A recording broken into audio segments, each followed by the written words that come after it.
As we all know, your wedding day is a big deal. You want to look good, feel good, and have the energy to enjoy every second of it. But let's be honest, getting in shape can feel very overwhelming, especially while planning a wedding. So today I'm bringing on a very close friend of mine. His name is Ryan, and he is a personal trainer. He's going to go ahead and share 10 simple things that you can focus on to feel your absolute best on your wedding day. All right, guys, I wanted to kind of go over the 10 essentials as far as losing weight, losing body fat, gaining muscle, whatever it might be in order to get ready for your wedding.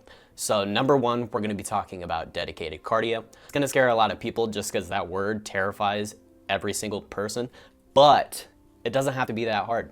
If you just do a little bit of incline treadmill, track your steps, maybe getting about 10 to 12,000 a day, that's realistically a great start. And then what we do is we essentially amplify it each week, not by big margins, but maybe 5-10 minutes, just to make sure that we're progressing week by week. Number two, we're going to be tracking your calories. Now, calories in, calories out is a very big conversation in the community. And so when we're talking about losing weight, we have to create a deficit for ourselves. And that does not mean you have to starve yourself. You just have to create a small enough deficit to where you're going to gradually lose week by week. Now, if you got a wedding in 2 months, that's not going to be the option. But if you get ahead of the pack, maybe start 6 to 8 months out, you're going to have a long time to really pull that off without really having to change much about your life. Number three, we're going to be talking about proper supplementation. And for most people out there, they're going to be deficient in things like D3K2, vitamin C, magnesium, very essential building blocks as far as repairing, building muscle, and also just recovering your body. And so utilizing the right supplements is going to be a very big point moving forward. Number four, resistance training. That's the scary part, right? But it doesn't have to be that way. You don't have to go barbell bench 4 times a week. You don't have to squat with the barbell. You don't even have to touch a barbell. The point is you got to create stimulus so that the muscle can grow, it can break down and build stronger, and you're also going to be burning that fat at a lot higher rates because you're utilizing more calories to lift than you're going to be doing cardio. Number five, we're going to be talking about macro balance. That is going to be one of my biggest portions when it comes to focusing in on losing fat or gaining muscle, I should say. And that's because gaining muscle, we're going to need a ton of carbs. When it comes to losing fat, we need to take those away slowly.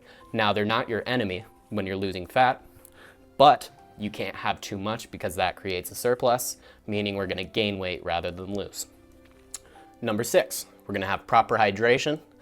I know almost everybody on the planet stinks at this, myself included, but if you drink enough water, you're going to be able to build muscle correctly because you're going to need X amount of water for X amount of carbs in order to actually build that muscle.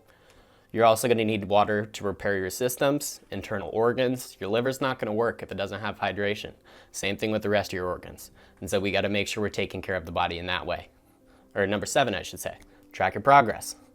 I know taking pictures of yourself when you're not quite in the best of shape is not an easy thing. I did it for months and months on end, and it stunk. I didn't like the way that I looked, but nowadays I look back and I'm like, holy smokes, look how far we've come. When you track your progress, especially when it comes to actually documenting the weights that you're utilizing, when we're talking about the stretches that we're doing, the calories that we're eating, when you're documenting these things, you can actually create a pattern and learn what your body is capable of.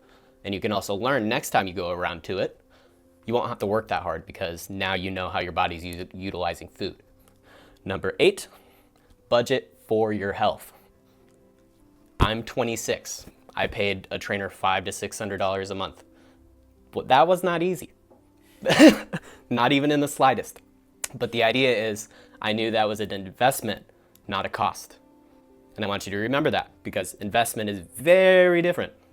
And so when we're talking about budgeting for our health, we're talking about the proper foods that we're going to be eating, the supplements we're going to be taking. If you need outside help, just like in a college course, you got to go find somebody who knows a little bit more than you do. And that's usually going to cost something. Same thing as photographers. You don't want to pay the bottom dollar photographer because then you're going to be pretty mad at your photographer or pretty mad at the pictures that you're getting for your wedding. And so never kind of sell yourself short in that sense. Invest as much as necessary.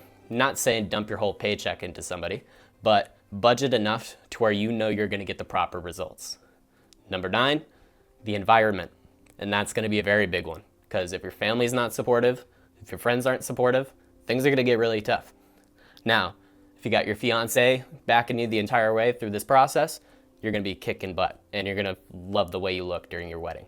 So the idea is surround yourself with the right people and also don't put yourself in bad situations. So, prime example, Saturday night at the nightclub, probably not a good idea to be there when we're trying to lose weight because there's so many temptations, and not to say that you can't resist those, but it becomes very, very difficult.